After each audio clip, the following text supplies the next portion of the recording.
Ticket नहीं मिलता आपको तो क्या बगावत करके चुनाव लड़ोगे? देखिए, हम जो चुनाव के अंदर उतरे हैं ना, तो हम कोई टिकट के बेस पर ही नहीं उतरे हैं। हम हमारी ताकत जानते हैं। जेएनजी में से आपके अलावा किसी और ने भी दावेदारी की है टिकट की? नहीं, अभी तक हमारे वार्ड का तो छोड़िए, पूरी विधानसभा में से मेरी एज की किसी जेएनजी ने अभी तक दावेदारी नहीं करी है। यहाँ का जो ईदगाह का जो एक कलंक लग चुका है कि यहाँ पे साफ सफाई नहीं होती है, उसको हम लोग हटा सकें।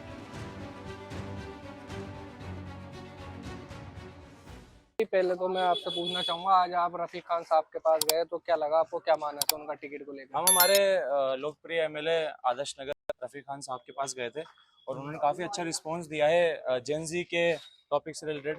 क्योंकि हमने वहाँ पर एक ही बात रखी कि जैसे डोटासरा जी, जूली जी, गहलोत जी और इवन राहुल गांधी जी भी ये कह रहे हैं कि इस बार जेन जी को ज़्यादा मौका दिया जाए, हर चीज़ के अंदर वो इनकरेज कर रहे हैं।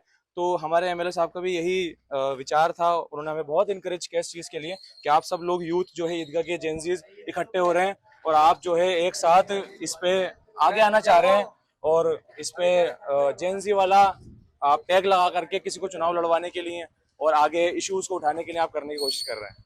तो अभी आपको टिकट को लेकर, जैसे कि कांग्रेस ने भी अनाउंस किया 50% 60% टिकट जो है यूथ को दिए जाएंगे, जेएनजी को दिए जाएंगे, तो उनमें से क्या लगता है आपको, आपका नाम सामने देखिए, आएगा? हम जो चुनाव के अंदर उतरे हैं ना, तो हम कोई टिकट के बेस पर ही नहीं उतरे हैं।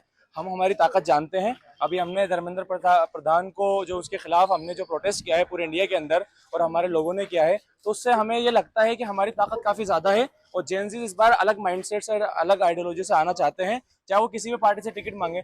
अब रही बात हमारे टिकट मिलने की, तो हम लोग पूरी तरीके से पॉजिटिव सोचते हैं इस बारे में कि हमारे एमएलए रफीक खान साहब और हमारी आला कमान जो है हमें टिकट देगी और इस चीज में हमारे को बहुत सपोर्ट किया जाएगा कि हमें जेएनजी को टिकट दिया जाए और उनको आगे राजनीति में सक्रियता दी जाए।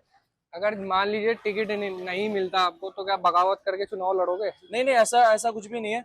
हम लोग जो है पार्टी के लिए लॉयल हैं सब, और पार्टी जैसा फैसला करेगी हम उसमें साथ देने के लिए तैयार है। लेकिन जेनजीज की जो माइंडसेट है, जो आइडियोलॉजी, वो अलग तरह से वर्क करती है।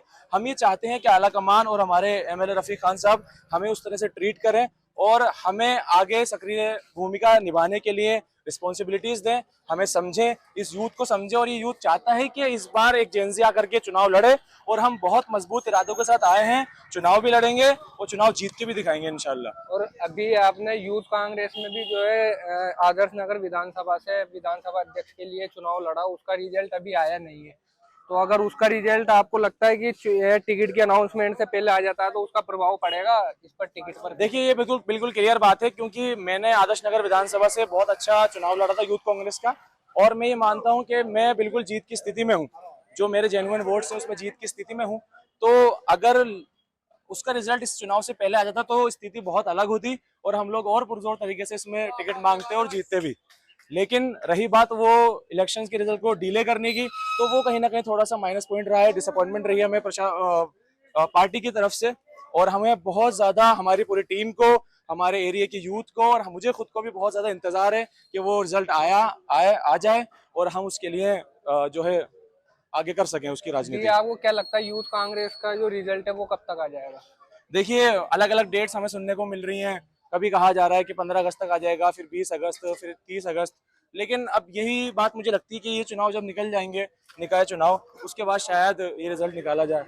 क्या आपको ये लगता है कि जो ये चुनाव, नगर निगम चुनाव है, उसकी वजह से रिजल्ट को डिले किया जा रहा हाँ है? बिल्कुल, मुझे ऐसा लगता है कि क्योंकि नगर निगम चुनाव के अंदर पूरी ही कांग्रेस पार्टी बहुत अच्छी भूमिका से चुनाव लड़ रही है और बहुत मजबूत चुनाव लड़ रही है, जिसकी वजह से उससे ध्यान हटके थोड़ा सा निकाय चुनाव पर लगाया जा रहा है।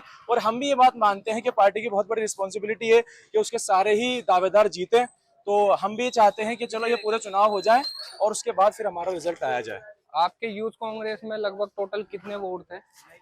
यूथ कांग्रेस में लगभग जो हमारे जेन्युइन वोट्स चले थे वो 4000 के करीब वोट्स थे मेरी आदर्श नगर विधानसभा से मुझे। और हमने बहुत मजबूत चुनाव लड़ा था। हर वार्ड के युवाओं ने हमारा साथ दिया था और हमारे साथ दे करके हमारे साथ लगे भी थे। और खास तौर से मेरे वार्ड 128 ने बहुत मजबूत तरीके से मेरा साथ भी दिया था और हम लोग बहुत एक्टिवली इसमें काम करते हैं हर एक चीज के अंदर। अभी मैं आपको बताऊं, जो दौर चल रहा है वो जेएनजी का दौर चल रहा है, तो मैं आपसे जानना चाहूंगा कि आप जिस वार्ड से तैयारी कर रहे हो उस वार्ड, क्या वार्ड नंबर है आपका? हमारा वार्ड नंबर जो है 128 है और ये ईदगाह का इलाका कहलाता है।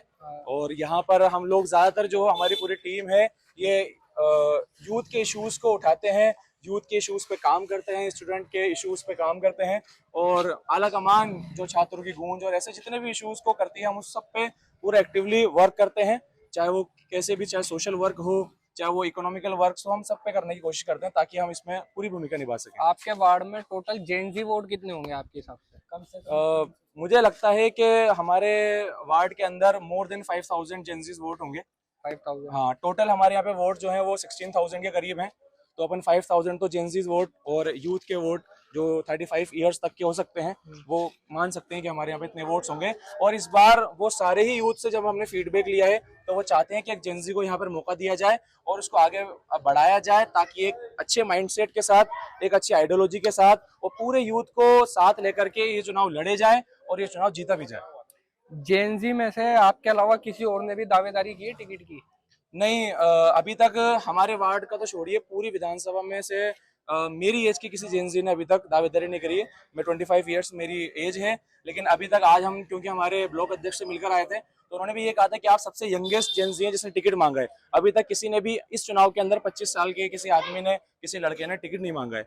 हालांकि हमारे यहाँ के जो पिछले पार्षद थे वो बहुत कम उम्र में टिकट लेकर आकर बन गए थे पार्षद, लेकिन इस चुनाव के अंदर सबसे यंगेस्ट में ही हूँ। अभी जो है वार्ड बड़े हो गए, तो आपके वार्ड में और कौन कौन से वार्ड जुड़े हैं? देखिए, हमारे यहाँ पर पहले यही वार्ड था, उसके बाद संशोधन हुआ था, 2 वार्ड हो गए थे और उसके बाद फिर वापस से ये 1 वार्ड हो गया है। हालांकि सारी कॉलोनी में आपस में बहुत मुनासिबत है, हमारे सारे ही रिलेशंस हर कॉलोनी के अंदर हैं, सब यूथ हमारे कनेक्टेड है आपस के अंदर। अलग अलग टीम्स अलग अलग वार्ड के अंदर थी, पहले भी जब अलग अलग वार्ड हुआ था तब उस तरह से काम कर रहे थे। अब पूरा जब एक हो चुका है तो पूरा ये इलाका ईदगाही कहलाता है, चाहे वो रहीमन कॉलोनी हो, वन विहार हो और कच्ची बस्ती हो, करीम कॉलोनी हो, दरबार कॉलोनी हो, पाडा मंडी हो, ये सारी ही कॉलोनी जो है एक साथ मानी जाती है और इन पे एक साथ ही मिलकर के हम सब लोग वर्क करते हैं। एक मेरा थोड़ा सा कंट्रोवर्शियल सवाल है आपसे, अगर आपको रफीक खान साहब बोले कि आप चुनाव मत लड़ो, आपको टिकट नहीं मिलेगा, तो आप क्या करोगे? नहीं, मुझे ऐसा नहीं लगता कि वो इस तरह से नकारेंगे, क्योंकि इस बार पूरी ही जो आला कमान है कांग्रेस का वो ये चाहता है कि जेनजीज को मौका दिया जाए। फिर भी अगर कोई ऐसी सिचुएशन पड़ती है जिसमें सिचुएशन ऐसी बनती है कि किसी सीनियर को टिकट दिया जाता है तो हम लोग उन पे बैठेंगे, उनसे बराबर की बात की जाएगी। अब देखिए, अब वो जेनजी नहीं है कि जो सिर्फ बात सुन करके बैठ जाता है, अब वो जेनजी है जो बराबर से सवाल भी करता है, पूछता भी है। हमें प्रॉपर रीजन दिए जाएंगे, हमें हमारी कमियां गिनाई जाएंगी कि आप यहाँ कम हो, यहाँ कम हो, यहाँ आपकी गलतियां रह गई, हम उसको एक्सेप्ट करेंगे, उस पर फिर से वर्क करेंगे और फिर 5 साल में दोबारा चुनाव लड़ेंगे। मैं नहीं तो कोई और लड़ेगा, लेकिन लड़ेगा जेनजी से ही कोई लड़ेगा, कोई यंग आदमी ही, क्योंकि अब यंग आदमी को ही आने की जरूरत है, यंग माइंडसेट को आने की जरूरत है ताकि हमारे ईदगाह क्षेत्र का, हमारे वार्ड 128 के हालात को सुधारा जा सके। जो हालात आज हमारे पूरे वार्ड के अंदर है वो आप देख नहीं सकते, आप सोच नहीं सकते कि सिटी के अंदर एक इलाका है ईदगाह और ईदगाह के अंदर एक इलाका ऐसा है जहां पर आज तक पक्की सड़क नहीं पहुंची। हम परसों वहां पर गए, वहां पर पक्की सड़क आज तक नहीं पहुंची है। वहां पर डंपिंग यार्ड ऐसा बन चुका है, कचरा पटक पटक के लेयर्स जम गई हैं और वहां पर कोई साफ करने वाला नहीं आता है। तो हम इन इश्यूज पे सामने आएंगे और अगर हमारा साथ यहाँ के प्रशासन ने नहीं दिया तो हम खुद मैदान के अंदर उतरेंगे। हम इतनी ताकत रखते हैं कि हम खुद साफ करें अपने इलाके को और अपने इलाके को स्वच्छ रखें और अपने इलाके के डेवलपमेंट में हमारी पूर्ण भागीदारी हम दे सकें। अभी मैं आपसे पूछूं, अगर आप चुनाव लड़ते हो, आपको टिकट मिलती है, तो आपके मुद्दे क्या रहेंगे चुनाव लड़ने? देखिए, सबसे पहला हमारा मुद्दा ये रहेगा कि हमारे यहाँ की शिक्षा प्रणाली कैसी है। हमारे यहाँ पर आप सरकारी स्कूल का डेटा निकाल के देखेंगे, मैंने पिछले साल लिया था हमारे यहाँ का, तो ड्रॉप आउट बहुत हाई हो गया। यानी जो बच्चे थे वो बहुत ज्यादा एडमिशन क्या ले रहे हैं बाहर।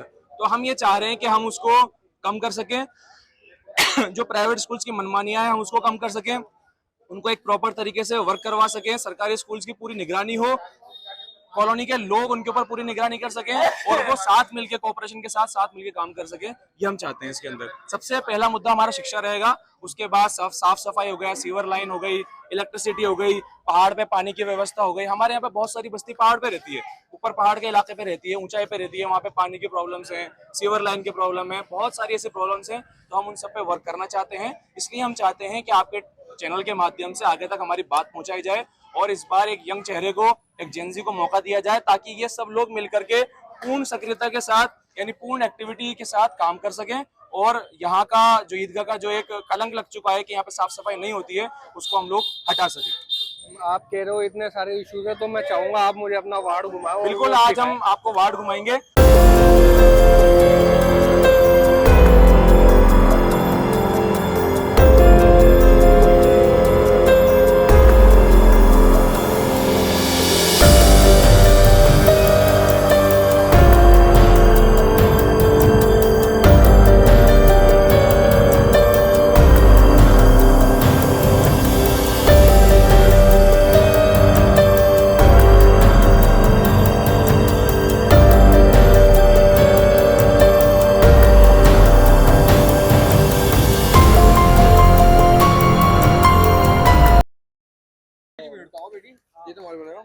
ये हमारी कॉलोनी जो वन विहार कॉलोनी है, यहाँ के आप हालात देखो। ये एंट्रेंस है यहाँ का, और यहाँ पर कॉलोनी में कोई भी गाड़ी आएगी वो इसी रास्ते से होकर के आती है, चाहे 4 व्हीलर आए चाहे 2 व्हीलर आए।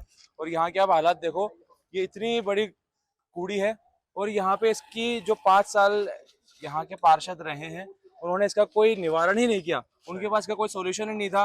वो कभी कचरा उठवाते थे, फिर 5 दिन पड़ा रहता था, फिर कचरा उठवाते थे, फिर 8 दिन पड़ा रहता था। आज इसकी हालत ये है कि पूरा का पूरा अंबार लग गया है पूरे मिड कॉलोनी के अंदर, और ये एंट्रेंस है हमारा।